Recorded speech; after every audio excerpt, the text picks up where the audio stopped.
Presiden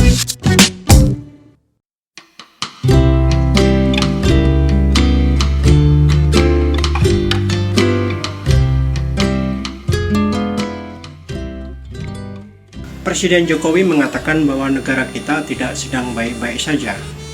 Dikatakan mulai dari soal cuaca ekstrim, geopolitik internasional, perang Ukraina-Rusia, ekonomi global yang melambat.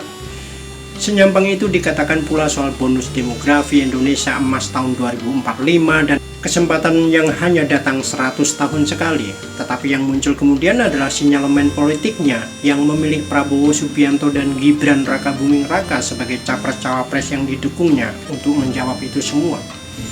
Bagaimana saya memastikan Jokowi lebih memilih Prabowo Gibran untuk dipercayainya menjawab kesulitan dan tantangan masa depan itu?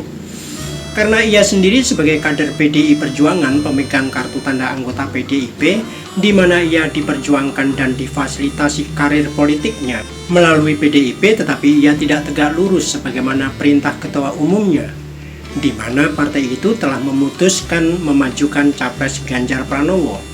Itu artinya Jokowi melakukan pembangkangan politik, apalagi bahkan muncul berbagai kontroversi dalam dunia politik dan hukum kita yang berkait dengan Pilpres 2024.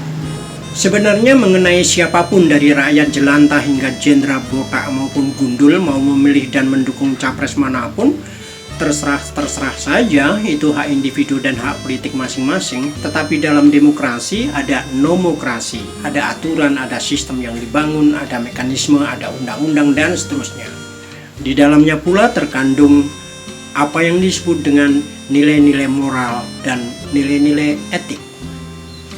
Maka pernyataan-pernyataan seorang presiden, gerak-gerik seorang presiden tentu akan mempunyai dampak, implikasi, akibat yang luas ke dalam kehidupan berbangsa dan bernegara.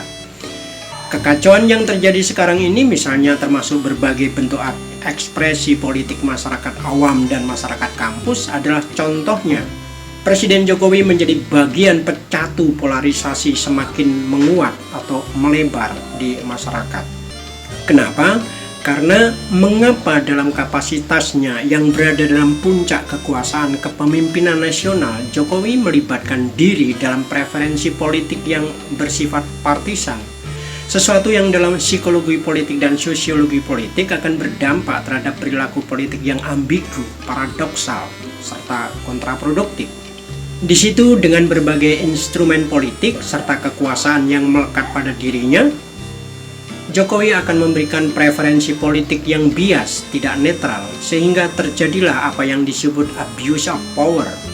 Apalagi ketika birokrasi pemerintahan dibangun dengan mekanisme yang tidak demokratis, tidak transparan, tumbuh dalam hierarki yang feodalistik. Iklim itu akan melahirkan birokrasi yang tidak clean, tidak jujur, asal atasan senang, memungkinkan sifat-sifat oportunistik, kesetiaan yang palsu, bahkan pengkhianatan pada marwah atau nilai-nilai moral.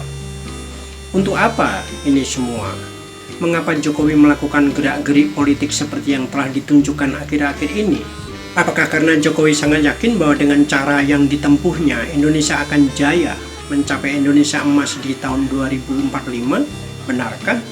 Namun jikapun Jokowi dan kelompoknya punya keyakinan itu, apakah kelompok lain punya keyakinan yang sama? Tidak mungkin. Kemenangan Jokowi atas Prabowo pada 2014 dan 2019 menunjukkan selisih yang tidak sangat tebal. Lantas di mana logikanya menghadapi tantangan berat masa depan dengan justru memilihkan pengganti yang 2 kali dikalahkannya? Kalau Jokowi mengatakan itu hak demokrasi, biarkan rakyat memilih, maka jangan paksa dan pengaruhi rakyat memilih hal yang sama dengan presiden.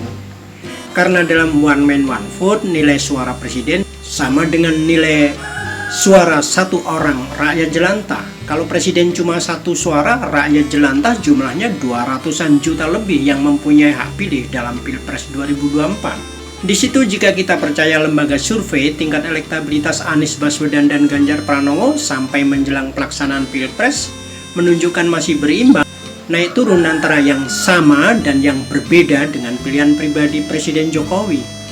Kenapa bisa begitu dan beginu? Hanya kepentingan Jokowi yang bisa membenarkannya. Di samping kecemasan rakyat jelantah akan masa depan Indonesia. dan tidak mengikuti petunjuk presiden dalam hal pilpres tidak dosa.